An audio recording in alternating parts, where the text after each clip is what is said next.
bakit kaya pinipilit nila na gawin to sa panahong ito ngayon, di ba? Alam naman natin kung ano at saan nakatuon ang atensyon ng taong bayan at ngayon kailangan nilang buksan ulit kung saan ayaw naman nilang pirmahan yung partial report na tinapos ni Senator Lacson. Ako, I would react with caution, no, kasi I'm not so sure how they do their process sa Senate, pero ang pagkakaalam ko katulad sa amin sa Kongreso, the one who creates the subcommittee is the mother committee, hindi plenary. The plenary organizes the mother committees and then the mother committee, kumbaga ito in this case, the Blue Ribbon, is supposed to be the one to create the subcommittee. It's unheard of sa House na gagawa ng subcommittee for that purpose. And in any case, all of these actions have to be approved on the floor sa plenary. Which I'd like to presume hindi naman sila nag-session mula ng Webes, di ba? So I would want to withhold my reaction on whether it is in accordance with the rules or not. No, kailangan gusto kong antayin until Monday kung how the plenary of the Senate will deal with that. Pero sasagutin ko na rin yung tanong mo. Pareho ako ng katanungan ng marami, no, na bakit kaya pinipilit nila na gawin to sa panahong ito ngayon, di ba? Alam naman natin kung ano at saan nakatuon ang atensyon ng taong bayan at ngayon kailangan nilang buksan ulit kung saan ayaw naman nilang pirmahan yung partial report na tinapos ni Senator Lacson. Why the sudden shift? Why the sudden urgency? Hindi siguro natin makakailan na maisip ng ibang tao.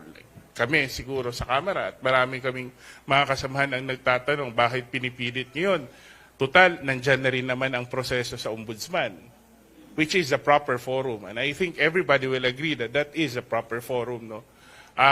The Ombudsman at the moment, because cases have started to be filed. Hindi mo maiwasang isipin ba na ginagawa ba nila ito para sa umaga, babalikan nila lahat yung mga miyembro ng Kamara, yung mga nasa executive agencies, para sa hapon sa impeachment, medyo nawawala kami, nakakalampag kami sa impeachment court. Wag naman usahan ng ganun, di ba? Ginagawa ba to para to undermine the impeachment process? Kung hindi mo man mapipigilan yung impeachment trial from proceeding, baka iniisip nila, pwedeng, sige, guluhin na lang natin, di ba? So, I think that is those are valid questions that needs to be answered. I'm not saying that we should escape accountability, but we allow the proper forum to take over the process of exacting accountability. Kasi kung sa Senado rin lang naman, may senador din kasi na kasama sa mga inaakusahan. Kaparehong, kung kami, hindi rin naman siguro matutuwa ang taong bayan na kami rin ang mag-iimbestiga sa mga kasamahan namin sa House. And precisely the reason bakit the House decided to defer the role of the investigation sa Ombudsman. I think the process of searching for accountability, of exacting accountability should proceed, should continue. Pero ang tanong ko dapat it should be on the basis of evidence, it should be on the basis of the rule of law, and it should not be used as a mechanism to deflect attention from the ongoing impeachment trial. Because in the end, accountability din yun eh. You cannot undermine that, di ba? So, yun lang yung punto ko regarding dun sa pag-create ng subcommittee. Parang this appears to me na parang underhanded effort to turn the tables on the minority, di ba? Hindi And lang seize ako. the political initiative.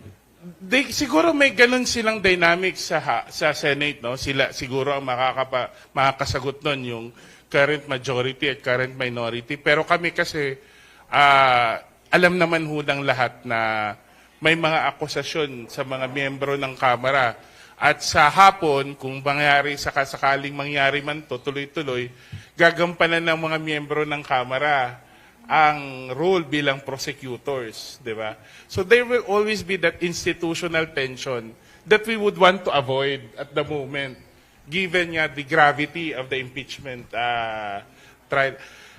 I don't think, no, as I've always said, lahat tayo gusto ng accountability, pero hindi mangyayari ang accountability kung uunahin natin yung politika. Hindi mangyayari ang accountability kung gagamitin natin ito to the political advantage of one group over the other. Kasi sa totoo lang, ang mas malaking tanong, pag nagsimula ng